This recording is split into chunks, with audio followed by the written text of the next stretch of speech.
ప్రార్థన చేసుకుందాం. ప్రేమ గల మా తండ్రి, జీవం గల మా ప్రభువా, ఈ ఉదయకాల సమయంలో నీ యొక్క పరిశుద్ధ సన్నిధికి రావడానికి మీరు ఇచ్చిన కృపను బట్టి నీకు వందనాలు చెల్లిస్తూ ఉన్నాం. నీ వాక్యాన్ని ధ్యానించుండగా కావాల్సిన నడిపింపును మాకు అనుగ్రహించమని అడుగుతా ఉన్నాం. ప్రభు ఇది కదవా, నీ వాక్యం నుంచి ఇప్పటివరకు నువ్వు అందించిన కొన్ని సత్యాలను బట్టి నీకు వందనాలు. ఈ కదవా, నీ వాక్యమే మమ్మల్ని బలపరుస్తుంది. ప్రభా, మేము డౌన్ అయినప్పుడు, టెంప్టేషన్స్ని ఓవర్కమ్ చేయాలన్నా, మేము పెయిన్లో ఉన్నప్పుడు ప్రభా మమ్మల్ని బలపరిచేది, నిలబెట్టేది నీ వాక్యం మాత్రమే.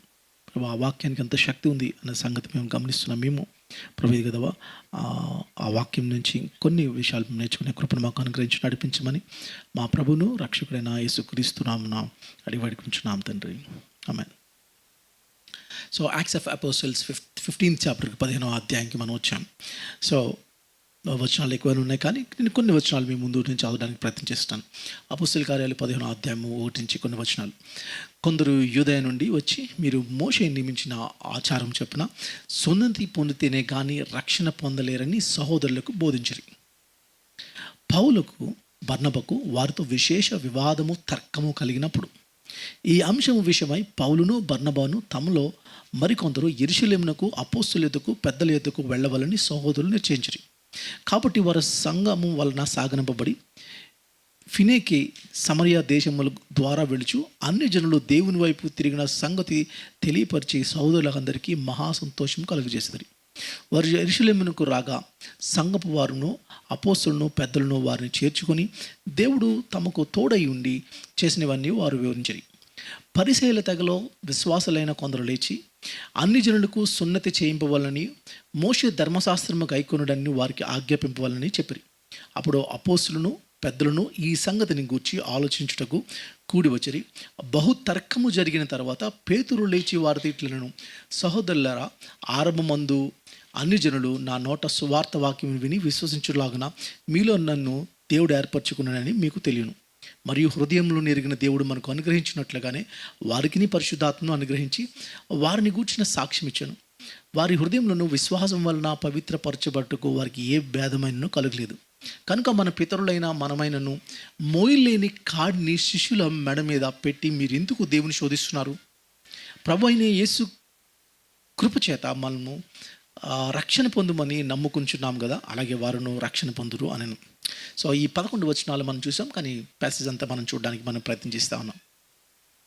కాబట్టి ఇక్కడున్న విషయం ఏంటి అంటే, ఈరోజు మన టెక్స్ట్లో ఏం కనబడుతుందంటే, సున్నతి పొందలేదు అనే ఒక కాన్సెప్ట్ గురించి ఇక్కడ ఒక వాదము, లేకపోతే తర్కం జరిగింది, డిస్కషన్స్ జరిగింది, డిబేట్స్ జరిగింది, డైలాగ్స్ జరిగింది, డిస్కషన్స్, ఇవన్నీ మనం చూస్తూ ఉంటాం. ఒక మాట మీకు చెప్తాను, అదేంటంటే, ముగ్గురు ఫ్రెండ్స్ కూర్చొని కలిసి ఉండాలి ఒక అపార్ట్మెంట్లో. కాబట్టి మీరు ఫ్రెండ్స్ కలిసి ఉన్నప్పుడు కొంచెం నియమాలు పెట్టుకుంటారు కదా, కొన్ని నియమాలు పెట్టుకున్నారనమాట. ఆ ముగ్గురు ఫ్రెండ్స్ ఏం పెట్టుకున్నారంటే, మీరు అదేంటంటే లోపల నాకు సిగరెట్ పడదు, దాంట్లో ఫ్రెండ్స్ నలుగురిలో ఒకరు పడదు నాకు సిగరెట్, కాబట్టి సిగరెట్ కాల్చడానికి వీల్లేదు, మందు తాగడానికి వీల్లేదు, కాబట్టి లేట్ నైట్స్ లైట్ వేయడానికి వీల్లేదు. సో ఇలాగ నియమించుకొని నలుగురు కూర్చున్నారు. కాబట్టి దీంట్లో ఒక అతనికి సిగరెట్ హ్యాబిట్ ఉంది. కాబట్టి దాంట్లో ఏం చేశాడు అని అంటే, వీళ్ళు పెట్టుకున్న నిబంధనల్ని సిగరెట్ కాల్చకూడదు కాబట్టి బయటికి వెళ్ళి కిటికీ బయటకు వచ్చేసి బయట నుంచి కాలుస్తున్నాడు. కానీ అది పొగ లోపలికి వస్తాం. సో ఇతను డిస్టర్బ్ అవుతున్నాడు లోపల ఉన్నాడు. కాబట్టి ఏంటంటే మళ్ళీ కూర్చొని సెటిల్ చేశారు. ఏమనంటే, ఇది కాదు, అదేనంటే మళ్ళీ కూర్చొని మనం కూర్చుందాం, మళ్ళీ మాట్లాడుకుందామని. మీరు కాల్చొద్దు అని అంటే అర్థం ఏంటి అంటే, మళ్ళీ దాన్ని ఎక్స్ప్లెనేషన్ ఇచ్చారు, మళ్ళీ సెటిల్ అయింది. బాగానే అవుతున్న టైంలో ఓ రోజు సడన్గా ఒక 1 రోజుల తర్వాత కాలింగ్ బెల్ కొట్టి ఓపెన్ చేస్తే సడన్గా దాంట్లో ఒక ఫాదర్, ఒక నలుగురిలో ఒక ఆయన ఫాదర్ వచ్చారు. ఆయన వచ్చి కూర్చొని ఈవినింగ్ వెళ్ళిపోతాడు. ఆయన కూర్చోగానికి సిగరెట్ హ్యాబిట్ ఉంది, సిగరెట్ తీసుకొని వెలిగిస్తూ ఉన్నారు. లోపల రిటైర్డ్ అయిపోతాడు ఇంకొకటి. మళ్ళీ ఫైనల్గా కూర్చుందాం ఈరోజు అని కూర్చొని మళ్ళీ సెటిల్ చేస్తున్నారు ఇష్యూని. ఏంటంటే ఫైనల్గా కూర్చున్నారు, ఇది మాత్రం ఫైనల్, ఈ డిస్కషన్ ఇంకా ఫైనల్. అదేంటంటే, ఇక్కడి నుంచి మన నిబంధనలు ఇంకా మెరుగైన నిబంధనలు పెట్టుకోవాలి నిర్ణయించుకొని, మన ఇంటికి ఎవరు వచ్చినా సరే అది కుదరదు, అది పెట్టాలి అని కొన్ని నిర్ణయించుకున్నాం. సో అపోస్తలుల కార్యాలు మీరు 19వ అధ్యాయంలో చదివితే అదే కనబడుతుంది. మీరు 11వ అధ్యాయంలో సున్నతి పొందడం అనే కాన్సెప్ట్ నాకు డీల్ చేశారు. మళ్ళీ ఇంకోసారి వచ్చింది ప్రాబ్లం. ఇది ఇప్పుడు ఫిక్స్ చేయాలని నిర్ణయించుకున్నారు. ఇప్పుడు ఫిక్స్ చేయడానికి ఇంతకుముందు చేసిన నిర్ణయం సరిపోలేదు కాబట్టి కొంచెం మోతాదు పెంచి ఫిక్స్ చేయడానికి ప్రయత్నం చేస్తుంది మనకు కనబడుతుంది. ఒక రకంగా చెప్పంటే it's a final agreement, it is an absolute ban అనమాట. దాని గురించి మాట్లాడుతూ ఉన్నాడు. కాబట్టి చర్చ్ హిస్టరీలో మీరు చూస్తున్నప్పుడు, చర్చ్ హిస్టరీలో ఇలాంటి అబద్ధ బోధలు రావడం అనేది, హెరసిస్ అంటాం, కల్ట్స్ అంటాం, ఇలాంటివన్నీ, లేకపోతే డాక్టరల్ ఇష్యూస్ మీద డిస్కషన్స్ అనేవి జరిగినాయి, భేదాభిప్రాయాలు జరిగినాయి. దానివల్ల తప్పుడు సిద్ధాంతాలు కూడా సంఘంలోకి చొరబడ్డం మనం చూస్తూ ఉంటాం. దాంట్లో ఫర్ ఎగ్జాంపుల్ మనకి ఎర్లీ చర్చ్లో 320 ఆ టైంలో ఒక సంఘటన జరిగింది. అదేంటి అని అంటే, ఆ సంఘటనలో ఎరియన్ అన్న ఒక ఎర్లీ చర్చ్లో ఉన్న ఒక వన్ ఆఫ్ పాస్టరే ఆది సంఘంలో 4వ శతాబ్దంకి వచ్చినప్పటికీ ఎరియన్ ఏం చేశాడనంటే, యేసు ప్రభు యొక్క దైవత్వాన్ని కొట్టిపడలేదు కానీ తండ్రితో సమానం కాదు అని చెప్పే ప్రయత్నం చేశాడు. తను ఉపయోగించిన పదం ఏంటంటే హోమోసియోస్ అన్న మాట ఉపయోగించాడు. హోమోసియోస్ అని అంటే అర్థం, దాని స్పెల్లింగ్ కూడా ఇట్లా ఉంది. అదేంటే HOMO అంటే హోమో సేమ్ కదా, సేమ్. సో HOMOUSIOS అది స్పెల్లింగ్. అంటే దాని అర్థం ఏంటంటే సేమ్, ఎసెన్స్. అయితే ఈ రెండు ఓస్ మధ్యన తినేం చేశాడంటే ఐ అనేది పెట్టాడు. హోమయో, HOMOI పెట్టడం వల్ల లైక్ అని పడుతుంది. సిమిలర్ కాదు, సేమ్ కాదు, లైక్ ఆర్ సిమిలర్ అని పడ్డది. అంటే ఆ పదాన్ని ఎక్కడ ఉపయోగించారంటే యేసు ప్రభుకు ఉపయోగించినప్పుడు ఏంటంటే ఆయన తండ్రితో సేమ్ ఎసెన్స్ ఆఫ్ గాడ్ అనేది వాళ్ళు నిర్ణయించారు. కాకపోతే ఎర్రియన్ ఏం చేశారంటే ఆ డబుల్ ఓ మధ్యన ఐ పెడితే సేమ్ కాకుండా సిమిలర్ ఆర్ లైక్ ఎసెన్స్ అనేది కాకుండా సిమిలర్, దేవుని లాంటోడే కానీ దేవుడితో సమానం కాదు అనే పాయింట్ని తీసుకొచ్చి ఈ ఐ పెట్టేవాళ్ళ. యాక్చువల్గా ఈ ఐ వీళ్ళు పెట్టలేదు, ఎరియన్ పెట్టలేదు, యాక్చువల్గా ఆది సంఘమే పెట్టింది. వాళ్ళు ఎందుకు పెట్టారంటే ఐని ఎందుకు పెట్టవలసి వచ్చింది అని అంటే, ట్రింటేరియన్ గాడ్లో తండ్రి, కుమారుడు, పరిశుద్ధాత్మ దేవుడు ముగ్గురు కోయిక్వెలే, కానీ తండ్రి కుమారుడు కాదు, కుమారుడు పరిశుద్ధాత్ముడు కాదు అని చెప్పడానికి, ఇస్ డిఫరెంట్ అని చెప్పడానికి ఐ పెట్టారు. సో తను అర్థం చేసుకున్నది ఏంటంటే ఇది HOMOI ఇస్ లైక్ అనే కాన్సెప్ట్ని తీసుకొచ్చి, అంటే సిమిలర్ అనే కాన్సెప్ట్ తీసుకొచ్చి, ఆయన దేవునితో సమానం కాదు, దేవుని కంటే కొంచెం చిన్న దేవుడు, ఇస్ ఎ డెమి గాడ్ అనే కాన్సెప్ట్ని తీసుకొచ్చిన ఎర్లీ చర్చ్లో జరిగిన ఒక బోధ. అప్పుడు ప్రపంచంలో మళ్ళీ మేధావులందరూ కూర్చొని, థియోలాజియన్స్ అందరూ కూర్చొని, నైసియా అనే ప్లేస్లో, నికేయా అనే ప్లేస్లో కూర్చొని మళ్ళీ దాని మీద మళ్ళీ బైబిల్ అంతటిని ఆది కాండం నుంచి ప్రకటన గ్రంథం వరకు మళ్ళీ చదవడం స్టార్ట్ చేశారు. వీళ్ళు ఒక్క పాయింట్ వాళ్ళ మైండ్లో అంతమంది, కొన్ని వేల మంది స్కాలర్స్ కూర్చొని ఒక పాయింట్ మీద ఫోకస్ చేశారు. ఆ పాయింట్ ఏంటంటే యేసు ప్రభు తండ్రితో సమానమా కాదా అనేదే పాయింట్. యేసు ప్రభు దేవుడా కాదనేది కాదు డిస్కషన్. తండ్రితో దేవుడే, కానీ తండ్రితో సమానమా కాదా అన్న పాయింట్ తీసుకొచ్చిన తర్వాత దాని మీద విపరీతమైన డిస్కషన్ జరిగిందో అప్పుడు నైసియాలో జరిగింది. కాబట్టి నైసియన్ క్రీడ్ అన్నా, లేకపోతే తెలుగులో ఏమైనా నికేయ విశ్వాస ప్రమాణం, అది మీకు CSI చర్చ్లు కానీ, మెథడిస్ట్ కానీ, లూథరన్ చర్చెస్లో కానీ ఇవి మీకు కనబడతాయి. అది ఉపయోగిస్తారు. ఆ నైసియన్ క్రీడ్ ఇట్లా ఉంటుంది. అదేంటే విశ్వాస ప్రమాణం. మనం చదువుతుంది, ఇందాక చదివింది అపోస్తల విశ్వాస ప్రమాణం. ఇది అపోస్తలు విశ్వాసం, వాళ్ళు మా ప్రమాణం ఇది, మేమేం నమ్ముతున్నాం అని చెప్తారు. సో నైసియన్ క్రీడ్లో ఏం నమ్మారంటే, క్రిస్టియన్స్ ఏం నమ్మారంటే ఆయన దేవుడి నుంచి దేవుడును, వెలుగు నుంచి వెలుగును, నిజమైన దేవుడి నుంచి నిజమైన దేవుడును, సృష్టింపబడక జన్మించిన వాడును అనే కాన్సెప్ట్ని తీసుకొచ్చాడు. దాన్ని ఏమంటామంటే నైసియన్ క్రీడ్ అంటాం. సో అలా చర్చ్ హిస్టరీలో ఇలాంటి కల్స్ జరిగిన ప్రతిసారి ఏంటంటే ఒక కౌన్సిల్ జరుగుతూ వచ్చింది. ఈరోజు మనకి 15th చాప్టర్లో ఉన్న కౌన్సిల్ ఏంటంటే ఇది జెరూసలేంలో జరిగిన కౌన్సిల్. ఇక్కడ వీళ్ళ ప్రాబ్లం ఏంటి అని అంటే, వీళ్ళకి ఏంటంటే సున్నతి అనేది వీళ్ళకి ప్రాబ్లం అయింది. ఇప్పుడు వరకు ఏంటంటే సున్నతి అనే కాన్సెప్ట్ మీకు తెలుసు, సున్నతి అనే కాన్సెప్ట్ తెలుసు. ఆ సున్నతి అనే కాన్సెప్ట్ దేవుడు నిబంధన కోసం ఉపయోగించాడు. మన పాత నిబంధనలో ఉన్న విషయం చేస్తే ఓ రకంగా ఏంటంటే ఏం చేస్తుందంటే, ఇలాంటి తప్పుడు సిద్ధాంతాలు ఏం చేస్తాయి అనంటే, సరైన డాక్ట్రినల్గా మనకు స్ట్రాంగ్గా పాయింట్ లేనప్పుడు ఏం చేస్తామంటే చర్చ్ని డిస్టర్బ్ చేస్తాయి. ఎరియన్ ఉన్న వాడు చేసిన సిద్ధాంతం వల్ల, యేసుప్రభుని డెమి గాడ్ అని చెప్పడం వల్ల ఎర్లీ చర్చ్లో 320 ఆ టైంలో చర్చ్ డిస్టర్బ్ అయిపోయింది. దానివల్ల తర్వాత కూర్చున్న తర్వాత చర్చ్ ఇదంతా నైసియన్ క్రీడ్ తీసుకొచ్చిందా, ఎరియన్ని సంఘం నుంచి బహిష్కరణ చేశారు. సంఘ బహిష్కరణ ఆరాధన అనేది కూడా ఉంటుంది. మీరు లూథరన్ చర్చ్లో కానీ CSI చర్చ్లో చూస్తే సంఘం నుంచి బహిష్కరిస్తారు. They outcast. ఎందుకంటే చర్చ్ నుంచి డాక్ట్రినల్గా తేడా వస్తే నువ్వు అర్జెంటుగా సంఘం నుంచి బహిష్కరించాలి. సో ఒక పాయింట్ మనం గమనించాలి. అదేంటంటే ఈరోజు సంఘము దేని మీద ఎక్కువ ఫోకస్ చేస్తుందంటే ఒక పాస్టర్ యొక్క క్యారెక్టర్ని బేస్ చేసుకుని దాని గురించి ఎక్కువ మాట్లాడుతున్నారు, కానీ ఆ పాస్టర్ యొక్క టీచింగ్స్ మీద ఎక్కువ ఫోకస్ చేయట్లేదు కదా. సో ఒక popular speaker, so renowned speaker, I don't want to mention his name, one of my mentor, లేకపోతే నేను చాలా ఇన్స్పైర్ అయినవాడిని. ఆయన చనిపోయిన తర్వాత కొన్ని ఎలిగేషన్స్ ఆయన మీద వచ్చినాయి.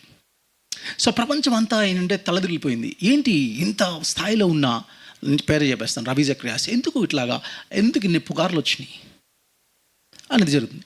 సో నా పాయింట్ ఏంటంటే ఆ రోజు చాలామంది స్టూడెంట్స్ నాకు ఫోన్ చేసి ప్లీజ్ దీని మీద డీల్ చేయండి అన్న, మాకు ఏం చేయాలో అర్థం కావట్లేదు. కొంతమంది ఫెయిత్ని కూడా విడిచిపెట్టి వెళ్ళిపోయిన పరిస్థితులకు వచ్చేసారు.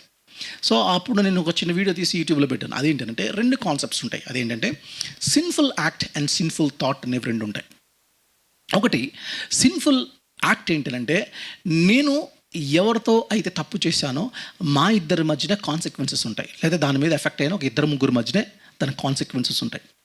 కానీ సిన్ఫుల్ థాట్ అంటే నేను కూర్చుని ఇక్కడ తప్పుడు ప్రసంగం చేస్తే ఇక్కడ నా ముందు కూర్చున్న ఒక 500 మంది, 300 మంది, లేదా 100 మంది, లేదా 1000 మంది మొత్తం అందరూ ఆ తప్పుడు బోధలోకి వెళ్ళిపోతారు.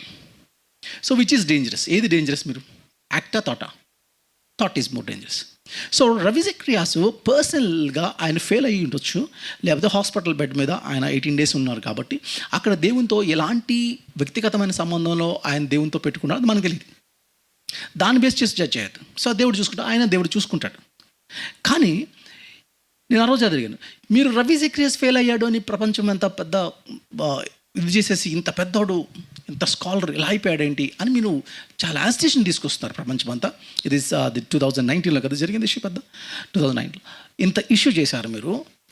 అయితే నేను ఆ రోజు అడిగిన క్వశ్చన్ ఏంటంటే, ఆ వీడియోలో ఏంటంటే సిన్ఫుల్ థాట్, సరైన అవగాహన లేకుండా బోధిస్తున్న బోధకులు ఇదే హైదరాబాద్లో, ఇదే ఆంధ్రప్రదేశ్లో, ఇదే తెలంగాణలో, ఇదే ఇండియాలో వేల మంది ఉన్నారు. వాళ్ళు సరైన బోధ ఇవ్వట్లే. వాళ్ళ గురించి మీరు ఎందుకు బాధపడలే? ఇదే నేను ప్రశ్న వేశాను. మీ ప్రశ్న మన ఎంతసేపు ఏంటంటే ఒక బలహీనంలో ఒక అతను పడిపోయాడు అన్న దాని దగ్గర దేవుడు వాడికి అవకాశం ఇవ్వండి, వాడిని తీసుకొచ్చి కౌన్సిల్ చేయండి, వాడిని వదులుకోవద్దు అని దేవునికి వాక్యం నెంబర్ ఆఫ్ టైమ్స్ చెప్పింది. సంఘంలో ఎవరన్నా బలహీనంగా ఉండి పడిపోతే. కానీ సంఘంలో ఎవరన్నా అబద్ధ బోధకు చేస్తే వాడి నుంచి దూరంగా ఉండండి, వాడిని సంఘం నుంచి వేలేయండి. వాడితో కానీ మీ సంఘంలో ఎవరన్నా వాడితో ఫ్రెండ్షిప్ చేస్తే వాడికి బుద్ధి వచ్చడానికి వాడితో మాట్లాడడం మానేయండి అని చెప్పింది. ఏది సీరియస్గా తీసుకుంది? దేవుని వాక్యం, బోధని. సో చర్చ్ ఎందుకో బోధ మీద ఎక్కువ ఫోకస్ చేయట్లేదు, క్యారెక్టర్ మీద ఎక్కువ ఫోకస్ చేసేస్తుంది. క్యారెక్టర్ నేను తప్పుకో, క్యారెక్టర్ మీద ఫోకస్ చేయొద్దు అని అనట్లేదు. నా పాయింట్ ఏంటంటే మనం క్యారెక్టర్ మీద తీసుకున్నంత ఇంట్రెస్ట్ బోధల మీద తీసుకుంటలేదు. అందుకని ఇక్కడ చర్చ్లో ఏంటంటే ఒక అబద్ధ బోధ ఏం చేస్తుందంటే అది చర్చ్ని డిస్టర్బ్ చేస్తుంది. ఒక రకంగా ఏంటంటే దాన్ని రెప్యుటేషన్ పాడు చేస్తుంది, కరప్ట్ చేస్తుంది. సాటాన్ ఏదో విధంగా సంఘాన్ని డిస్ట్రాయ్ చేయడానికి ట్రై చేస్తూ ఉంటాడు. కాబట్టి ఇక్కడ నా పరిస్థితి ఏంటంటే వీళ్ళు తీసుకొచ్చిన ప్రపోజల్ ఏంటంటే ఇదిగో ఇక్కడ ఉపయోగించిన మాట అదేంటంటే కొందరు యోదయ నుంచి వచ్చి ఇదన్నమాట. ఎవరా కొందరు అంటే మేబీ 5th verseలో క్లూ ఇచ్చాడు. అదంటే పరిసయ్య తెగల్లో విశ్వాసులైన కొందరు, పరిసయ్యుల్లో కొందరు అంటే 1st centuryలో ఫారిసీస్ పరిసయ్యులు ప్రభువుని నమ్ముకున్నారు కొంతమంది. దాంట్లో ఉన్న తెగలో కొంతమంది వచ్చారు. ఆ కొందరు వచ్చి ఏమంటున్నారంటే వాళ్ళు ఉపయోగించిన మాట ఏంటంటే మోషే నియమించిన ఆచారం చెప్పిన సున్నతి పొందితేనే కానీ రక్షణ పొందలేరని సహోదరులకు బోధించారు. వీళ్ళు చెప్పమంటే బోధ చేయమని పంపిస్తే వీళ్ళు వచ్చి చెప్పిన మాట ఏంటంటే వచ్చారంట. అంటే ఎక్కడి నుంచి వచ్చారు వీళ్ళు? యోదయ నుంచి, అంటే యెరూషలేం నుంచి ఎక్కడికి వచ్చారు? అంత్యోకు వచ్చారు. అంత్యోకు వచ్చి ఏం చెప్తారు వీళ్ళు? బోధలు ఏం చెప్తున్నారంటే ఇదిగో మీరు సున్నతి పొందాలి, మీరు అన్ని జనులు రక్షణలోకి వచ్చారు, సో అది సరిపోదు, మీకేం కావాలంటే మోషే నియమించిన ధర్మశాస్త్రం ఏదైతే ఉందో, సున్నతి ఆచారం ఏదైతే ఉందో అది ఖచ్చితంగా మీరు తీసుకోవాలి, లేకపోతే మీకు రక్షణ లేదు అనే కాన్సెప్ట్ తీసుకొస్తా ఉన్నాడు. అదన్నా. అందుకని సర్కంసిషన్ అనేది మాట ఉపయోగించినప్పుడు, లేకపోతే సున్నతి అనే మాటను ఉపయోగిస్తున్నప్పుడు ఎందుకు ఈ సున్నతి అని అంటే దేవుని యొక్క ఆమోదం, దేవుని యొక్క ముద్ర, దేవుని యొక్క నిబంధనలోకి తీసుకొస్తుంది. Is a sign of covenant, is a covenant sign అది కదా. సర్కంసెషన్ అనేది కావనెంట్ సైన్ అది, అంటే దేవుని బిడ్డలు అని చెప్పేది. దీని విషయంలో పీటర్ మాట్లాడుతున్నాడు, పాల్ మాట్లాడుతున్నాడు, జేమ్స్ మాట్లాడుతున్నాడు. వీళ్ళు ముగ్గురు రెస్పాండ్ అవుతున్నావు. మనకు కనబడిన అధ్యాయం మనకు కనబడుతుంది. ఒక రకంగా ఈ అధ్యాయానికి మనం ఇలా అనుకోవచ్చా, ట్రెడిషన్ వెస్ ఇన్నోవేషన్ అనొచ్చా?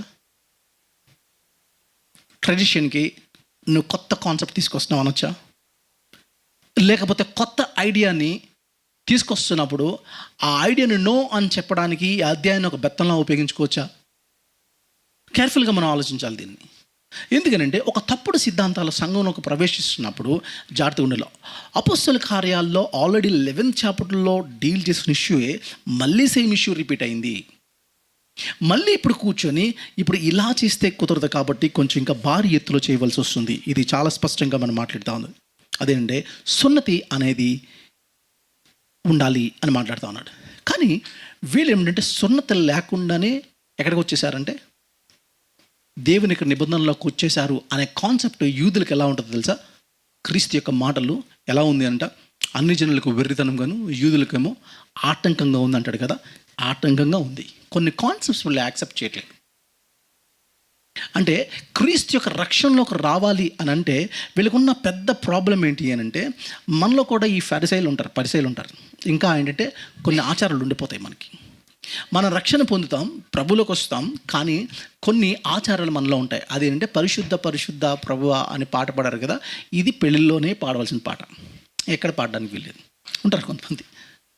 లేదు డైటరీ లాస్ కదా, లేకపోతే ఇక్కడ ఇదే నియమించాలి, ఇక్కడ ఇలాగే ఉంటుందండి, మారదు. వీళ్ళు ఏం చేస్తారంటే చర్చ్ని డిస్టర్బ్ చేస్తూ ఉంటారు.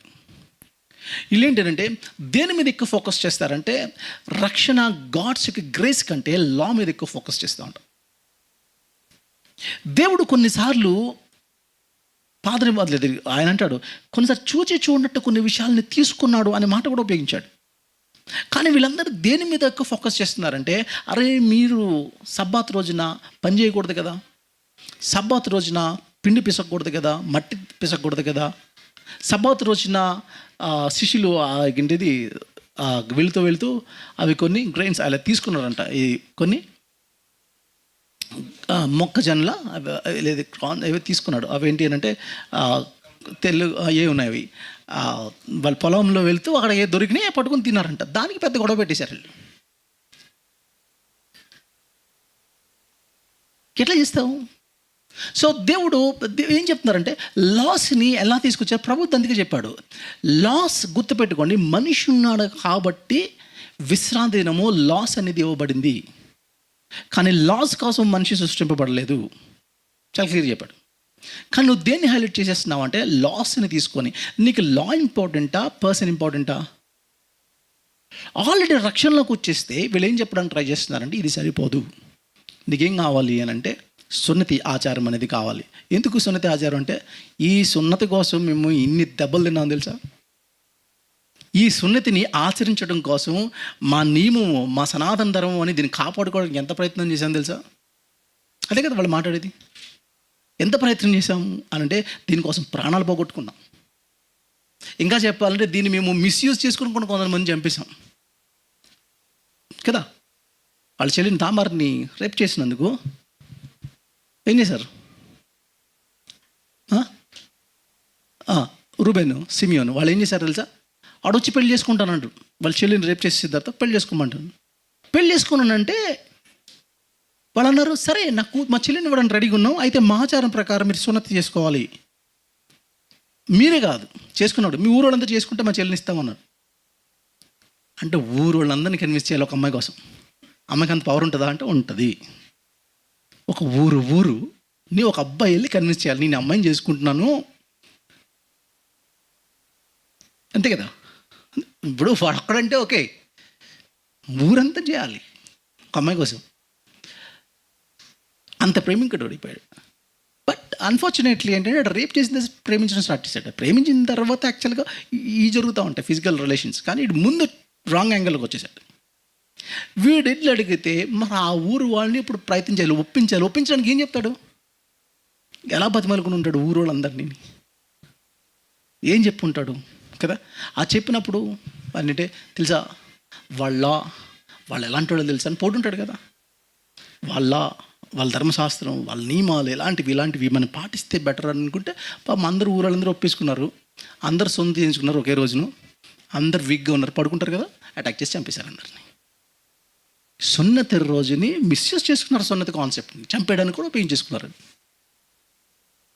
ఇలాంటి కాన్సెప్ట్స్ను సున్నతి చేయించుకోకపోతే ఒక వ్యక్తిని ఎంత నీచంగా చూశారంటే చివరికి ఏమంటారంటే దావీదు అంటాడు, ఈడా సున్నతి లేని ఫిలిస్తీడా.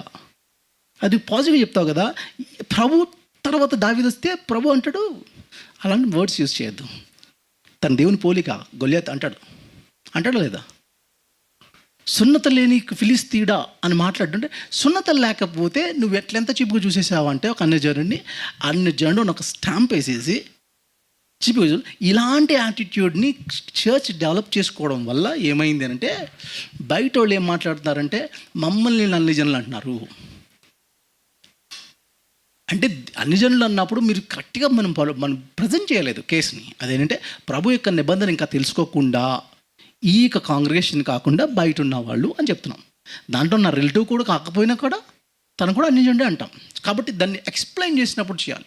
కాబట్టి సున్నతి లేకపోవడం ఎందుకనంటే మోషే నుంచి ఇంకా చెప్పండి అబ్రహాం నుంచి స్టార్ట్ అయింది. సో మోషే నుంచి అది ఇంకా పాపులర్ అవుతూ ఉంది సున్నతి ఆచారం. సో ఇన్ని సంవత్సరాలు, కొన్ని వేల సంవత్సరాల నుంచి మేము పాటిస్తున్న ట్రెడిషన్ ఇది. దీనికోసం మేము హత్యలు చేసాం, దీనికోసం మేము దెబ్బలు తిన్నాం, దీనికోసం ప్రపంచంతో పోరాడడం. ఇంత సిస్టమేటిక్గా మేము ఫాలో అయితే ఇది అవసరం లేదనేస్తారా? వీళ్ళు కొత్తగా వచ్చిన వాళ్ళు లాస్ పాటించాలి, సున్నతి చేయాలి. వీళ్ళు బైపాస్ లాగా వచ్చేసారు లోపలికి. ఎవరు? అన్యజనులు. ఏం పాటించారట, వచ్చేసారంటే వీళ్ళకి ఒడుగు మండిపోతుంది, కోపం వస్తుంది కదా. ఇది కాన్సెప్ట్. ఈ కాన్సెప్ట్లో వాళ్ళు చెప్తున్న మాట అంటే వీళ్ళు బైపాస్ దాటుకుని డైరెక్ట్ క్రైస్ట్ దగ్గరికి వచ్చేసారు అనే కాన్సెప్ట్ని తీసుకొస్తా ఉన్నాడు. సో మీరు చూస్తుంటే ద్వితీయోపదేశకాండం కానీ 36వ అధ్యాయం 6వ వచనంలో కానీ, లేదా ఇర్మియా గ్రంథం 3వ అధ్యాయము 4వ అధ్యాయం 3 నుంచి 4 వచనాలు మీరు చూస్తే చాలా కాన్సెప్ట్స్ మీకు ఇది కనబడుతుంది. అక్కడ ఏంటంటే మీరు ఒక ద్వితీయోపదేశకాండం 30వ అధ్యాయము 6వ వచనం చూస్తారా? డిట్రానమీ 36.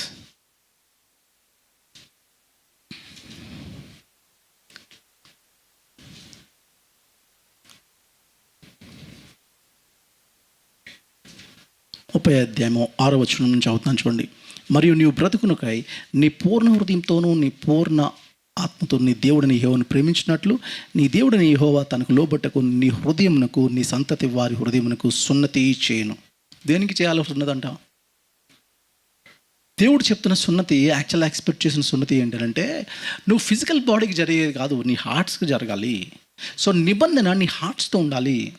సో ఇన్విజిబుల్ గాడ్తో నువ్వు ఒక కమిట్మెంట్ తీసుకోవడానికి ఒక విజిబుల్ సైన్గా సున్నతి ఇచ్చాను తప్ప, సో ఆ విజిబుల్ సైన్తో నువ్వు లిమిట్ చేసేయద్దు దేవుణ్ణి. కాబట్టి సున్నతి ఆచారం అనే కాన్సెప్ట్ తీసుకొచ్చాడు. అందుకని ఈవెన్ రోమన్స్లో కూడా 2వ అధ్యాయము 28-29 వచనంలో కూడా ఇది మాట ఉపయోగిస్తాడు. రోమపత్రిక 2వ అధ్యాయము, రోమన్స్ 2nd చాప్టర్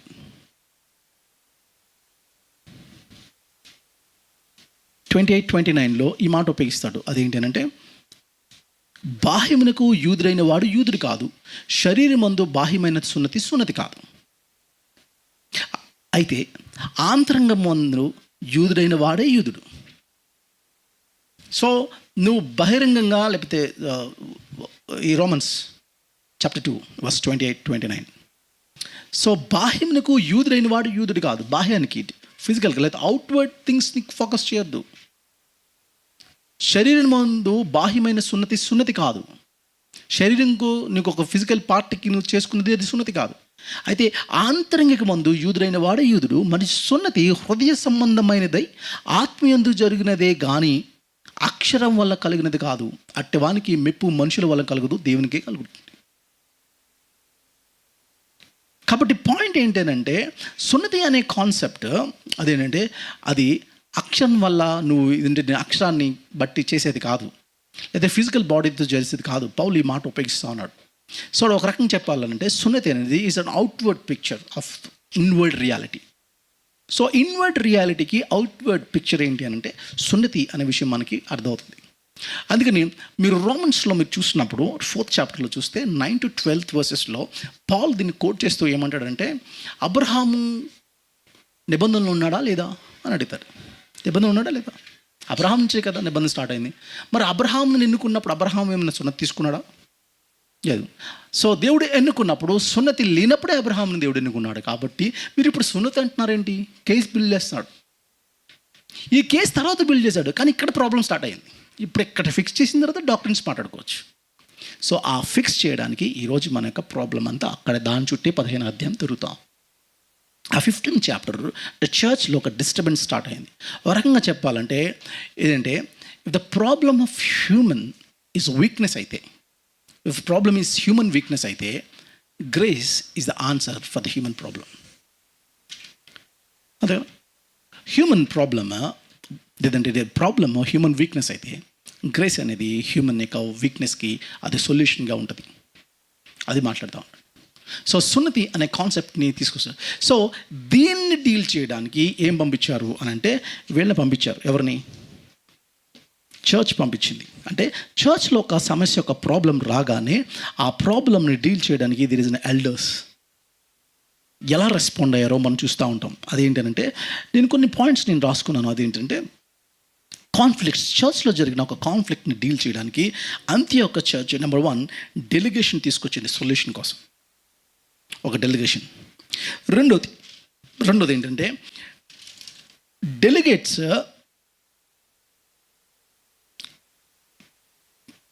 చర్చ్ యొక్క లీడర్స్ని తీసుకొని వాళ్ళ రిపోర్ట్స్ని సేకరించారు. తర్వాత పౌలు, బర్నబా వాళ్ళ రిపోర్ట్ని ఏంటో ప్రజెంట్ చేశారు.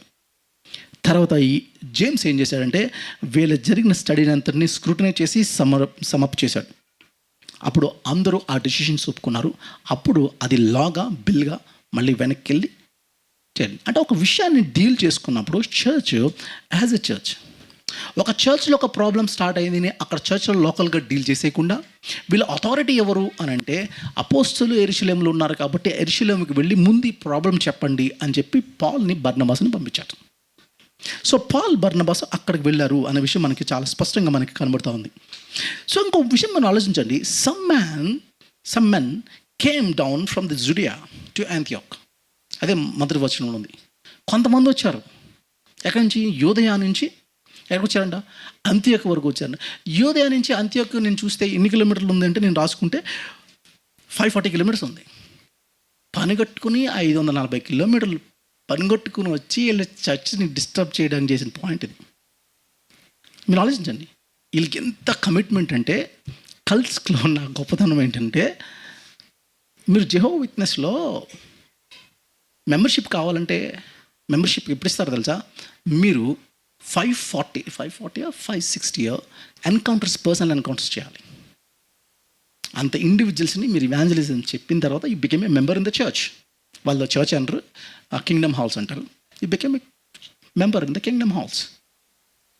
కల్ట్స్కి ఉన్నంత కమిట్మెంట్ 540 కిలోమీటర్స్ ట్రావెల్ చేసి తీసుకొచ్చింది ఏంట్రా అంటే, సువార్త ఏంట్రా అంటే, ఇది సువార్త. అదంటే మీకు ఇది సరిపోదు. అంటే మీకు ప్రభు చూపించిన గ్రేస్, శిలువలో చేసిన గ్రేస్ సరిపోదు, దాంతోపాటు మీరు పనులు చేయాలి, ఇంకో పని కూడా చేయాలి. అంటే ఏంటంటే, మీరు రక్షణ పొందాలంటే ప్రభు ఒక్కడే సరిపోదు, యోధా మతంలోకి రావాలి, ఆ తర్వాత ప్రభు నుంచి రావాలి. ప్రభు అన్నాడు, ఇంకా అట్లా ఏం సిస్టమ్స్ లేవు, ఇంకా అలాంటి మధ్యవర్తి లేడు, మీడియేషన్ అనే కాన్సెప్ట్ లేదు. అందుకని వాట్ ఈజ్ సాల్వేషన్ అంటే, the finishing work of Christ plus nothing is salvation. యేసు ప్రభు శిలువలో కార్చిన రక్తము ప్లస్ సంథింగ్ యాడ్ చేశారనుకోండి, యేసు ప్రభు శిలువ మీద చేసిన రక్తం సరిపోలేదు, ఇంకోటి ఏదో యాడ్ చేయడం వల్ల నీకు రక్షణ వస్తుంది. ఆ కాన్సెప్టే తప్పు. బైబిల్ ఏం చెప్తుందంటే, faith alone, Christ alone, sola fide, sola gratia, ఈ మాట ఒప్పిస్తాడు మార్టిన్ లూథర్ యొక్క రిఫర్మేషన్లో. అది సోలా అంటే faith alone, sola fide, faith alone, విశ్వాసం ద్వారా ఉంది. క్రైస్ట్ ఎలోన్, క్రీస్తు ద్వారా మాత్రమే. ఇంకా దానికి మీరు ఇంకేమి పదాలు, మీరే 40 days ఉపవాసాలు యాడ్ చేస్తాం వల్ల అది మీ పర్సనల్ బెనిఫిట్ ఏమో, కానీ మీ రక్షణ ప్రభు శిలువ మీద కార్చిన రక్తం కనుక ప్లస్ మీరు 40 days ఉపవాసానికి తో నీకు రక్షణ వచ్చేది కాన్సెప్ట్స్. ఇంకా దానికి ఏమి యాడ్ చేయొద్దు. ఇంకోటి ఏదో యాడ్ చేసావంటే నువ్వు యేసు ప్రభు చేసిన పని సంపూర్తి కానట్టు. ఇంకో నువ్వు ఏదో యాడ్ చేస్తే మాత్రమే. అందుకని ఉచితంగా ఇవ్వబడింది రక్షణ. ఈ కాన్సెప్ట్ని డీల్ చేయడానికి పంపించారు. అది మనం మాట్లాడదాం. ఆ తర్వాత దాన్ని డీల్ చేస్తూ ఏమంటే పీటర్ దాన్ని మాట్లాడడం మనం చూస్తూ ఉంటాం. ఆ తర్వాత పీటర్ మాట్లాడిన తర్వాత మళ్ళీ ఎవరు లేచారంటే యాకోబు లేచారు. యాకోబు ఎవరు? హూ ఇస్ యాకోబ్? అక్కడ ఉన్న మాట అంటే యాకోబు ఎవరు? యేసు ప్రభు యొక్క తమ్ముడు, అంటే మరియకి పుట్టిన అతను. సో తిను డీల్ చేస్తున్నాడు. తిను లేచి నుంచున్నాడు. నుంచుని తను ఉపయోగిస్తున్న మాటలు మీరు చూస్తే తను కోట్ చేశాడు, కొన్ని వచనాలు కోట్ చేశాడు. ఇతను యేసు ప్రభు ఆయన మెస్సేగా ప్రకటించుకున్నప్పుడు, ఆయన బ్రతుకున్నప్పుడు నమ్మలేదు. తన సొంత ఇంటి వారు ఆయన పిచ్చోడు అని చెప్పిన వాళ్ళు. He became a church elder అయిపోయాడు. ఇప్పుడు చివరికి మీకు చూస్తే చర్చ్ హిస్టరీలో చూస్తే చాలా భయంకరంగా చంపబడ్డాడు. జెలూతియేల్ చేతిలో 62వ ఏడిలో చనిపోయినట్టు హిస్టారికల్ ఎవిడెన్సెస్ కొన్ని ఉన్నాయి. కాబట్టి జెలూతియేల్ చంపేశారు, అది దారుణంగా తిని చంపేశారు. సో తన గురించి హిస్టరీలో ఉన్న రికార్డ్స్ కొంతమంది ఆథర్స్ చెప్పిన మాటలు చూస్తే ఏంటంటే తను చాలా ప్రేయర్లో ఎక్కువ టైం స్పెండ్ చేసిన వ్యక్తి. చివరికి తనకు అరికాళ్ళు క్యామెల్ లాగా అరిగిపోయినాయి అని రాశారు. అంత గట్టిపడిపోయినాయి అరికాళ్ళు అంటాడు, అంటే మోకాళ్ళు. అంత ఎక్కువసేపు ప్రేయర్లో స్పెండ్ చేసిన వ్యక్తి. సో ఇతను ఎవరు అని అంటే మన యాకోబు పత్రిక రాసిన ఆ యాకోబే. సో యేసు ప్రభు ఇంకా చర్చ్కి పిల్లర్ అయిపోయాడు. ప్రభు చనిపోయిన తర్వాత పిల్లర్ అయిపోయాడు. ఇప్పుడు తను లేచి చెప్తున్న మాట ఏంటంటే ఈ యొక్క థియాలజీ అంతటిని సమప్ చేసుకుంటూ ఒక మాట తీసుకొస్తున్నాడు. తను కోట్ చేస్తున్నాడు, కొన్ని వచనాలు కోట్ చేస్తున్నాడు. అదేంటి అని అంటే పడిపోయిన దావీదు గుడారమును అన్న మాట ఉపయోగించాడు. అది తిరిగి కన్స్ట్రక్ట్ చేస్తున్నాడు. ఎక్కడి నుంచి కోట్ చేశాడు అని అంటే ఇందాక శివ చెప్పినట్టు వెంటనే ఇమీడియట్గా నీ చేతిలో వర్డ్ మీద గ్రిప్ ఉన్నప్పుడు ఏం చేస్తావు, వెంటనే నువ్వు కోట్ చేస్తావు. పలానా చోట ఇలా ఉంది కదా, పలానా చోట ఇలా ఉంది కదా అని కోట్ చేస్తాం. తన కోట్ చేస్తూ ఆమోసు గ్రంథంలో 9వ అధ్యాయం నుంచి కోట్ చేస్తున్నాడు. ఆమోసు గ్రంథం 9వ అధ్యాయం 11 నుంచి 12 వచనంలో ఇట్లా ఉంది. అదంటే పడిపోయిన దావీదు గుడారంను ఆ దినమున నేను లేవనెత్తి దాని గోడలను బాగు చేసి దాన్ని పోయిన చోట్ల బాగు చేసి ఏదోము శేషంలో నా నామం ధరించిన అన్ని జనులందరినీ నా జనులు స్వతంత్రించుకున్నట్లు ఈ మాట ఉపయోగిస్తూ ఉంటాడు. అంటే ఏం మాట్లాడుతున్నాడంటే దేవుడు దావీదు యొక్క గుడారం లేకపోతే అంటే the house of David has been reestablish అయినప్పుడు ఈవెన్ జెంటైల్స్ దాంట్లో పార్ట్ అవుతారు అనే వర్స్ ఆమోసులో ఉన్న వర్స్ని కోట్ చేస్తూ ఉన్నాడు. దేవుడు తన రాజ్యాన్ని ఎస్టాబ్లిష్ చేసినప్పుడు, ఆ రాజ్యాన్ని ఎస్టాబ్లిష్ చేసినప్పుడు ఏం చేస్తారంటే అన్ని జనులు వచ్చి దాంట్లో కూడా ఉంటారు తన రాజ్యంలో. అందుకనే మీరు పాత నిబంధన గ్రంథంలో మీరు చూస్తున్నప్పుడు దేవుడు నినివే ప్రజలకు వెళ్ళి సత్యం చెప్పమన్నాడు. ఎవరిని? యోనాను పంపించి. వాళ్ళేమి యూదులు కాదు, వెళ్ళి చెప్పమన్నాడు. దేవుడు ఎన్నుకున్నాడు కొంతమంది. తూర్పు దేశం నుంచి కొంతమంది జ్ఞానులు రావడం కదా. అదే కరాను స్త్రీని చూసినప్పుడు అమ్మ రొట్టె పిల్లల్ని తీసుకొని, రొట్టె ముక్కలను తీసుకొని పిల్లలకి ఇవ్వకుండా కుక్కలకి ఇవ్వడం అనే కాన్సెప్ట్ మాట్లాడ మనకి చాలా హార్ష్గా మాట్లాడటం అనిపిస్తుంది. ఎందుకంటే వాళ్ళు అలా చూస్తున్నారు. సో అక్కడ ఒక ఇష్యూ చెప్పాలి, అందరికీ ఒక విషయం చెప్పాలి పబ్లిక్లో. అందుకని స్టేట్మెంట్ కావాలని చెప్పాడు. ఆవిడ ఫెయిత్ ఏంటో ప్రపంచానికి చెప్పడానికి కోసం ఆ మాట ఇవ్వగానే ఆవిడ స్టేట్మెంట్ తిరిగి చెప్పింది. అవును ప్రభు, నువ్వు చెప్పింది రైటే, మేము ఒక పిల్లలు అంటాడమే, కానీ పిల్లలు వదిలేసిన రొట్టె ముక్కలు వాళ్ళు వద్దని పడేస్తే మేము తీసుకుంటాం కదా కుక్కలు. దాన్ని హైలైట్ చేస్తూ వెంటనే ఆయన ఉపయోగించిన మాట తెలుసా, ఈమె కూడా అబ్రహాము కుమార్తె. 7 లైఫ్లో అన్ని జనుడిని అబ్రహాము పిల్లలు అని ఒప్పుకోరాడు. కానీ ఒక కానానైట్ని లేదా ఆయన చెప్తున్నమాట ఈమె కూడా అబ్రహాము యొక్క కుమార్తె. సో నిబంధనలోకి ఆయన చేర్చుకోవడం. సో అన్ని జనులు అని దేవుడు పెట్టట్లేదు. యాక్చువల్గా యూదులను ఎన్నుకున్న రీజన్ ఏంటంటే వీళ్ళని చూపించి ప్రపంచాన్ని బ్లెస్ చేస్తే ఒక మోడల్గా చూపించి అనేకులకి ప్రత్యక్షపరచుకోవడానికి ఒక జనాంగాన్ని దేవుడు ఏర్పరచుకున్నాడు. కానీ వీళ్ళేం స్టార్ట్ చేశారంటే మాదే రక్షణ అనుకుంటూ చేశారు. సో ఆ కాంటెక్స్ట్లో మనోడు చెప్తా ఉన్నాడు అదేంటే ఇదిగో 9వ అధ్యాయం 7వ వచనం ఆమోసు గ్రంథం, ఇశ్రాయేల్ వారారా మీరును కూషీలు నా దృష్టికి సమానులు కారా? దేవుడు అన్నమాట. కూషీలు కూడా నాకు సమానమే, మీరంతా నాకు వాళ్ళంతే, నాకు సమానమే. ఇంకా చెప్పాలంటే కొన్నిసార్లు తిట్టాడు. ఏమనంటే మీలో చేసిన కార్యాలు తూరు సీదోన్లో చేసి ఉంటే సరిపోయేది, నాకు ఆ సొదొమ గొమొర్రాలో చేసి ఉంటే బాగుండేది. వాళ్ళైతే మారుమనసు అంతా పొందారు మీకు ఇచ్చినంత రెవల్యూషన్ ఇస్తే. అందుకని తీర్పు దినంలో మీ దుస్థితి ఇంకా దారుణంగా ఉంటుంది, వాళ్ళే బెటర్ అవుతారు నీకు.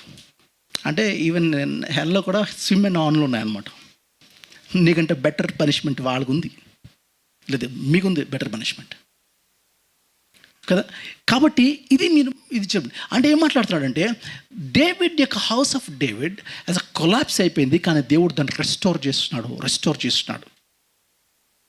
ఆ రిస్టోర్ చేసినప్పుడు ఆయన ఏం చేస్తున్నాడు అంటే, ఆ ఎక్కడ రిస్టోర్ చేస్తున్నాడంటే మనకు అర్థమవుతుంది, ఆయన కింగ్డంలో దేవుని రాజ్యం అని అన్నాడు. ఆ రాజ్యంలో ఏం చేస్తారు? దేవుని రాజ్యంలో ఒక యావరేజ్ క్రిస్టియన్ మీరు అడగండి. ఒకసారి మనం ఒక టాక్ తీసుకున్నాం స్టార్టింగ్లో, లైఫ్ ఆఫ్టర్ హెవెన్ అని. లైఫ్ ఆఫ్టర్ డెత్ కాదు, లైఫ్ ఆఫ్టర్ హెవెన్ అని ఆ టైటిల్ పెట్టుకొని కొంతమందికి కొంచెం ఇదయ్యారు, కానీ విన్న తర్వాత రియలైజ్ అయ్యారు. What is life after heaven లేదా ఆఫ్టర్ డెత్? ఏం చేస్తాం మీరు అడగండి. ఒకసారి సిస్టర్ మేమందరం కలిపి గుడ్ సిస్టర్ బికాజ్ అని మీట్ పెట్టాం, రాజమండ్రిలో పెట్టాం. 2 days కాన్ఫరెన్స్ పెట్టిన తర్వాత మేము డే టైము ఒక నైట్ ఏమో పబ్లిక్ మీటింగ్స్, డే టైము ఒక రోజు సెమినార్స్ లాగా జరిగినాయి మార్నింగ్ అంతా. ఒక డే 3rd day సండే వచ్చింది. ఆ మార్నింగ్ అక్కడ ఫారెస్ట్ ఉంటే ఆ ఫారెస్ట్లోకి వెళ్ళి కొంతమంది మాత్రమే, ఒక 50 to 70 members వెళ్ళి అక్కడ మేము వర్షిప్ చేసుకున్నాం మార్నింగ్ టైం, సండే వచ్చిందని. అది చేసుకుంటే ఆ కపుల్కి అప్పచెప్పి ప్రోగ్రామ్ లీడ్ చేయమంటే వాళ్ళు చెప్తారు, పాటలు పాడాలి, మనం పాటలు పాడాలి. హెవెన్లో ఏముంటుంది పాటలు పాడడం తప్ప, దానికి ఇప్పటి నుంచి పాడాలి అన్నారు. నేను చెప్పాను, that's not wrong theology. So ఒక యావరేజ్ క్రిస్టియన్కి ఉన్న ఐడియా ఏంటి అంటే, హెవెన్లో ఏం చేస్తాము అని అంటే పాటలు పాడుతూ కూర్చుంటాం, ఏ పని ఉండదు. బద్ధకస్తులు దేవుని రాజ్యంకి రారని చెప్పేశాడు ఆయన, రాడని చెప్పేశాడు. నువ్వు పని చేయవు అంటే బోర్ కొట్టదా? మీరు చూడండి, 10 రోజులు అలా చూస్తూ ఇంట్లో కూర్చోండి, పని ఉండదు, బోర్ కొట్టదా? కానీ దేవుని వాక్యం ఆమోస్ గ్రంథంలో అంటున్నాడు, ఆయన ఉపయోగిస్తున్నాడు, పడిపోయిన దావీదు గుడారంను ఆయన దినమును లేవనెత్తును, దాని గోడలు బాగు చేసి దాని పోయిన చోట్ల బాగు చేస్తాడు కదా.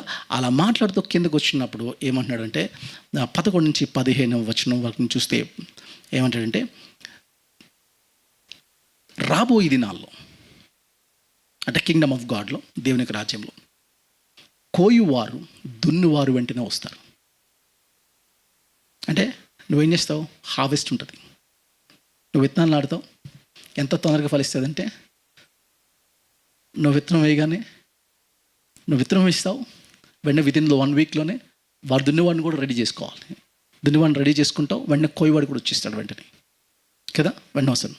విత్తనము చల్లు వారు వెంటనే ద్రాక్ష పండ్లు త్రొక్కువారు కూడా వచ్చేస్తారు, వైన్ కూడా తయారైపోతుంది వెంటనే. పర్వతము నుండి మధురమైన ద్రాక్షరసం స్రవించును, కొండలన్నీ రసదారులగును, ఇదే యెహోవాకు. మరియు శ్రమనందుచున్న నా జనులకు ఇశ్రాయేలును నేను చెరలో నుంచి రప్పించును. పాడైన పట్టణాలను వాళ్ళు మళ్ళీ కడతారు, అంటే బిల్డింగ్స్ కడతారు, పంటలు పండిస్తారు కదా. ద్రాక్ష తోటలు నాటి వాళ్ళు రసము తాగుతారు, వనరులు వేసి దాన్ని పండ్లను తింటారు కదా. సో ఇంకా మీరు కిందకు వచ్చి చూస్తే ఇంకా చాలా విషయాలు కనబడుతూ ఉంటాయి. దేవుడు అనుకుంటున్న ఒక ప్రపంచం తీసుకొస్తున్నాడు. ఆ నూతన భూమి అనే కాన్సెప్ట్ నేను యాక్చువల్గా క్వశ్చన్ అవర్ జరుగుతూ ఉంది. నిన్న ఈవినింగ్ మీరు అటెండ్ అయి ఉంటారు. ఇంట్రొడక్షన్ టు అపాలజెటిక్స్ అనేది జరిగింది నిన్న సెషన్, ఈవినింగ్ 7:30కి. దాంట్లో ఒక అమ్మాయి టాక్ అయిపోయిన తర్వాత ఒక అమ్మాయి క్వశ్చన్ వేసింది. అదేంటంటే దీని గురించి వేసింది, ఏదంటే మోజెస్ గురించి వేస్తూ, లేకపోతే ఎందుకు దేవుడు మోజెస్ని అంటే చేసిన తప్పుకి వాగ్దాన భూమిలోకి రానివ్వలేదు అనే మాట ఉపయోగించింది. నన్ను వాట్ ఈజ్ వాగ్దాన భూమి అంటే ఏంటి? ప్రామిస్డ్ ల్యాండ్ అంటే ఏంటి? ప్రామిస్డ్ ల్యాండ్ అంటే ఏంటి? దేవుడు అబ్రహాం కూడా ఒక ప్రామిస్ చేశాడు, నేను చూపించే దేశం వెళ్ళు, నేను అక్కడ ఆశీర్దిస్తానన్నాడు. కానీ చచ్చిపోయాడు. చచ్చిపోయే వరకు ఎక్కడ స్థిర నివాసాలు లేడు, టెంట్లోనే ఉన్నాడు. మరి ఎక్కడ దేవుడు ఆశీర్వదించినట్టు? ఎక్కడ చూపించాడు? ఏ ప్లేస్కి వెళ్ళాడు అబ్రహాం? ఎక్కడ స్థిర నివాసం లేదు. చచ్చిపోయినప్పుడు తను ఒక చిన్న ప్లేస్ కొనుక్కున్నాడు సమాధికి. ఎక్కడున్నాడు? దానికి హెబ్రీ పత్రికుడు ఆన్సరిస్తున్నాడు, దేవుడు దేనికి నిర్మాణకుడు శిల్పునై ఉన్నాడో పునాదులు గల ఆ పట్టణం కోసం అబ్రహాం వెయిట్ చేస్తున్నాడు.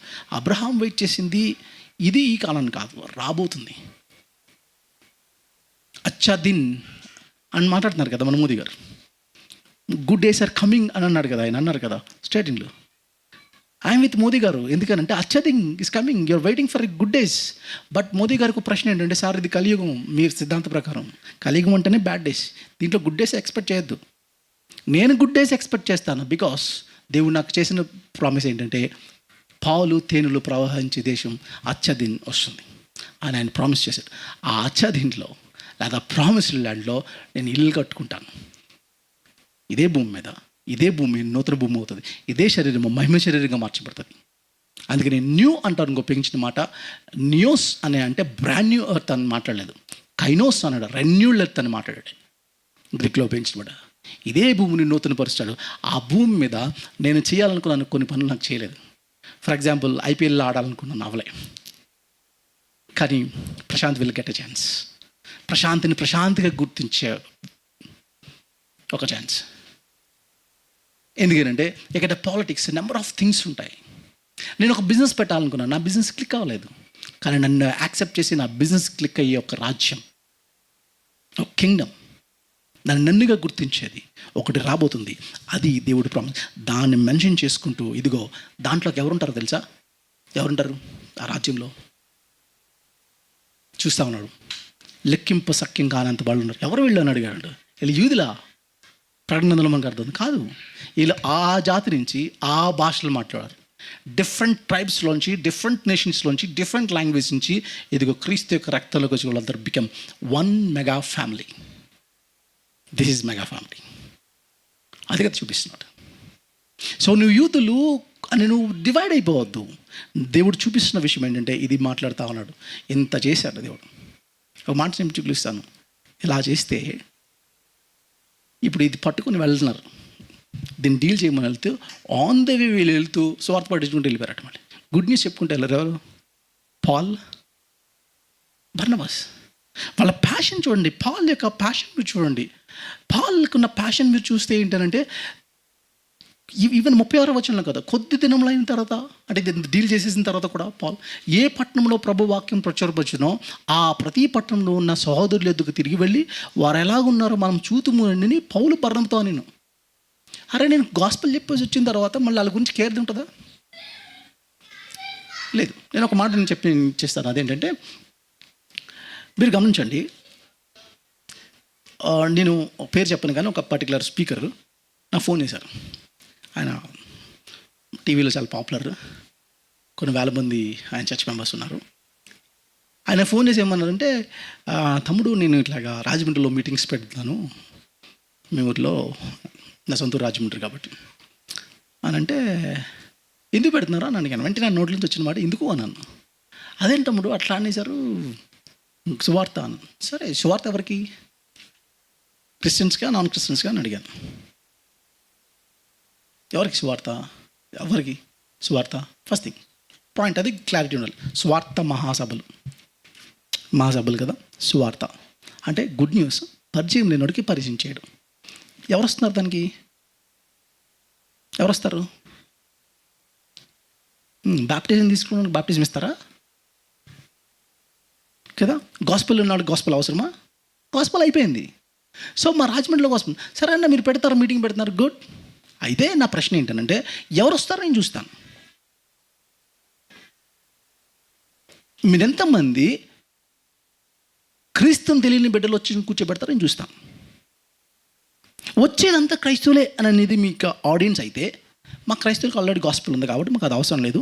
వాళ్ళు ఆ స్థాయి నుంచి ఇంకో నెక్స్ట్ స్థాయిలోకి ఇచ్చే టీచింగ్స్ మీరు ఏమైనా బోధ ఉంటే ప్రిపేర్ అయ్యారండి, రాజమండ్రిలో పెట్టండి అన్నాను.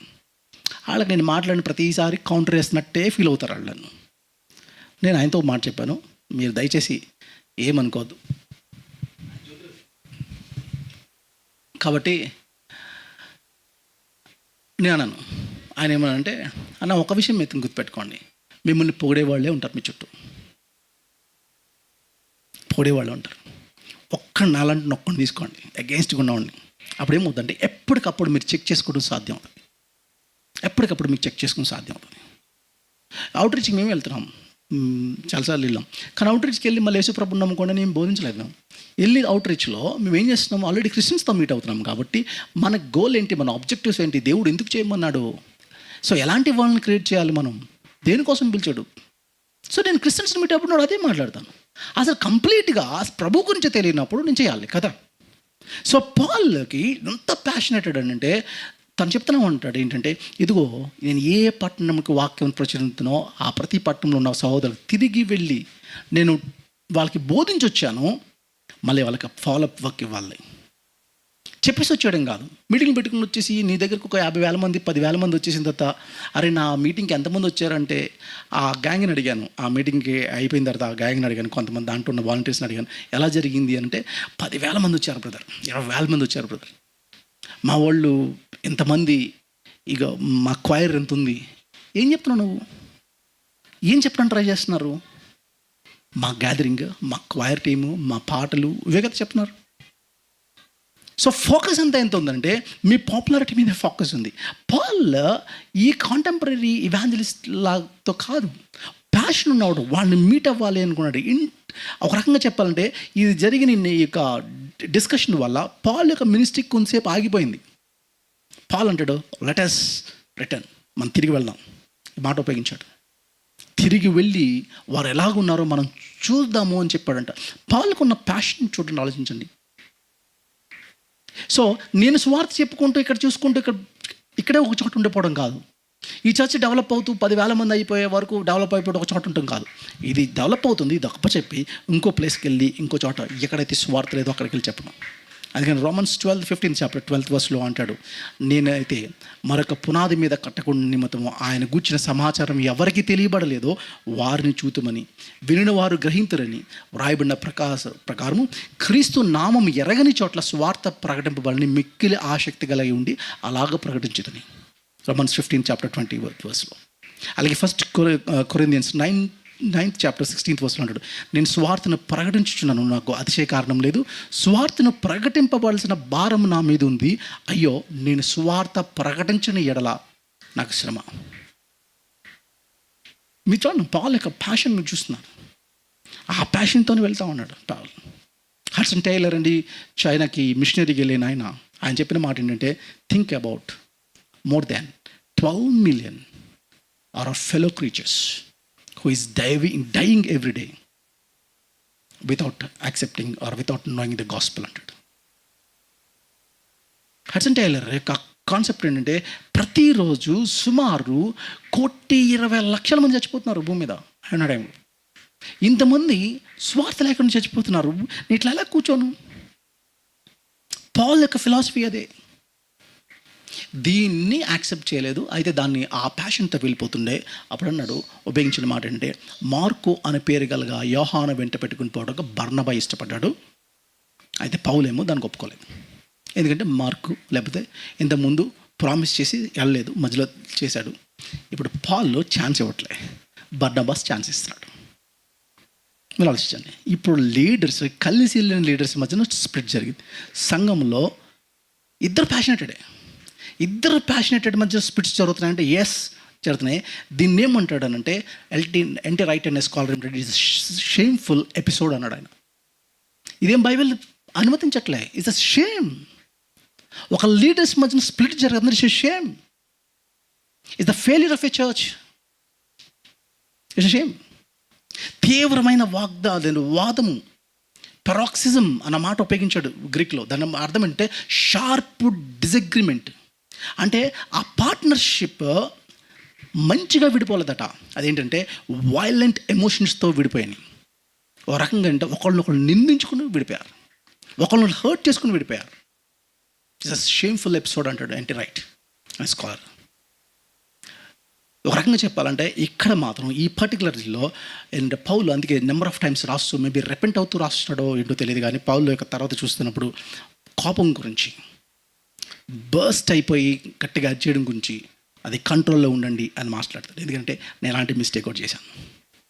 ఆ మిస్టేక్ వల్ల ఏమైంది అంటే, this the danger of anger. ఇవన్నీ గుర్తుపెట్టుకోండి. అందుకని చర్చ్కి ఇస్తున్న ఒక కమిట్మెంట్ ఏంటంటే, గుర్తుపెట్టుకోండి, మీ ఫ్రస్ట్రేషన్స్ ఇవన్నీ పక్కన పెట్టుకోవాలి, డిసప్పాయింట్మెంట్స్, ఫీలింగ్స్, ఇవన్నిటిని జాగ్రత్తగా హ్యాండిల్ చేసుకోవాలి. లేదంటే చర్చ్ మధ్యన ఏమవుతుందంటే స్ప్లిట్స్ జరుగుతూ ఉంటుంది. మీరు ఆలోచించండి, ఇంత డిస్టర్బెన్స్, డాక్టర్నల్ డిస్టర్బెన్స్లో నిలబడ్డారు ఇద్దరు కలిపి ప్రయాణం చేశారు. పాల్ని యాక్చువల్గా ఇంట్రడ్యూస్ చేసి బర్నబాయ్ తీసుకొచ్చి మారాడు. నేను సాక్షిని తీసుకొచ్చి ఎక్కడ పడితే అక్కడ తీసుకొచ్చి మళ్ళీ బర్నబాయ్ పాల్ని తీసుకెళ్ళి తర్వాత బర్నబా కంటే గొప్పగా అయిపోయాడు పాలు. అప్పుడు బర్నబాస్ మళ్ళీ శిష్యుడిగా పాల్ వెనకాల తిరిగాడు. ఇంతవరకు జరిగింది. సడన్గా స్ప్లిట్ అయిపోయింది, విడిపారు. ఇట్లా చాలా గొప్ప విషయం ఏంటంటే, దేవుడు దాన్ని కూడా ఉపయోగించుకుంటాడు. ఉపయోగించుకుంటాడు కదా, స్ప్లిట్ని దేవుడు అనుమతించట్లేదు, గుర్తుపెట్టుకోండి. ఏంటి మినిస్ట్రీ ఇటు అయింది, ఇప్పటివరకు ఇటు ఒక మినిస్ట్రీ వెళ్ళింది. కానీ పాల్ ఇంకో చోట మెన్షన్ చేస్తూ ఏమంటే, బర్నతో పోగొట్టున్న మార్క్ కూడా ఇది నాతో పాటు జైల్లో ఉన్నాడు, నాతో కలిసి మీకు వందనాలు చెప్తున్నాడు. ఆ మాటని అప్రిషియేట్ చేస్తూ మార్క్ని, ఏ మార్క్ని అయితే రిజెక్ట్ చేశాడో ఆ మార్క్ని తర్వాత కాలంలో తను రాస్తూ కొలేషన్స్లో రాస్తూ తను ఉపయోగించిన మాటనే మార్క్ని నేను యాక్సెప్ట్ చేస్తున్నాను అనే విషయం చాలా స్పష్టంగా తను మాట్లాడడం మనకు కనబడుతూ ఉంటుంది. కాబట్టి ఈ 15th చాప్టర్లో మనం చూసినప్పుడు, లేదా అపోస్తలుల కార్యాలు, మనం ఎందుకు నేను ఈ మాటలు చెప్తానంటే, మనం ఒక ఆర్డర్లో వెళ్తున్నాం, అపోస్తలుల కార్యాలు చదువుకుంటూ వెళ్తున్నాం, స్టడీ చేసుకుంటూ వెళ్తున్నాం. సో ఈ ఆర్డర్ మీరు మిస్ అవ్వద్దు. సో అపోస్తలుల కార్యాలు దేవుడు ఎట్లాగా సంఘాన్ని నియమిస్తూ ఉన్నాడు, సంఘంలో వచ్చిన ప్రతి ఛాలెంజెస్ని దేవుడు ఎట్లాగా దాన్ని ముందు తీసుకెళ్తాను. With all these challenges church మాత్రం నిలబడ్డది, చర్చ్ మాత్రం ముందుకు వెళ్ళాలనే దేవుని యొక్క ఐడియా. సో దీంట్లో డాక్టరల్ డిఫరెన్సెస్ రావచ్చు, అయితే పర్సన్స్ మధ్యన విభేదాలు రావచ్చు, ఈవెన్ లీడర్స్ విడిపోయేంత పరిస్థితి రాదు. బట్ స్టిల్ చర్చ్ దేవుడు చెప్తున్న మాట, దిస్ ఈజ్ మై చర్చ్, అది నాది సంఘం ప్రభు. ఆ చర్చ్ని కాపుదల కాస్తూ దేవుడు దాన్ని నడిపిస్తున్నాడు అన్న సంగతి మనకి అపోస్తలుల కార్యాలు 15వ అధ్యాయంలో మనకు కనబడతా ఉంది. కలుసుకుందాం, ప్రార్థన చేసుకుందాం. ప్రేమగల మా తండ్రి, జీవం గల మా ప్రభువా, దేవుని యొక్క కృప అనేది కొన్నిసార్లు మేము మర్చిపోయి ఇంకా ఏంటో నియమాలు అనుకుంటూ, ప్రభా నీ గ్రేస్ని మేము తక్కువ చూస్తూ ఉన్నామేమో పరిసైల్లాగా. దాన్ని డీల్ చేసుకోవడం, డాక్టర్నల్గా మేము స్ట్రాంగ్గా ఉండడం, అబద్ధ బోధలు వచ్చినప్పుడు నించోవడం అదొక ఎత్తు. అట్ ద సేమ్ టైం మాలో విభేదాలు వస్తున్నప్పుడు అప్పుడు కూడా మేము కలిసి ఉండడం అనేది ఇంకొక ఎత్తు. ప్రభు దిగదవా, అలా కాకపోతే సంఘం దాని యొక్క విట్నెస్నే కోల్పోతుంది. కాబట్టి ప్రభా మాలో కూడా అలాంటి ఐక్యతను మాకు అనుగ్రహించండి. సంఘంలో ప్రభా కొంచెంగా పెరుగుతున్నప్పుడు కొద్ది భవిష్యత్తులో ఎలాంటి ఇష్యూస్ లేకున్నట్లు సంఘాన్ని నడిపించండి. చేతికప్పు చెప్తా ఉన్నాం. చేర్చిన ప్రతి బిడ్డలను బట్టి నీకు వందనాలు చెల్లిస్తూ, ఈ వాక్యం బిడ్డల యొక్క హృదయాల్లో ప్రభా నాటుకోవడానికి మీ కృపను చూపు నడిపించమని మా ప్రభును రక్షకుడైన యేసుక్రీస్తు నామమున అడిగి వేడుకుంటున్నాం తండ్రి, ఆమేన్. సో ఈ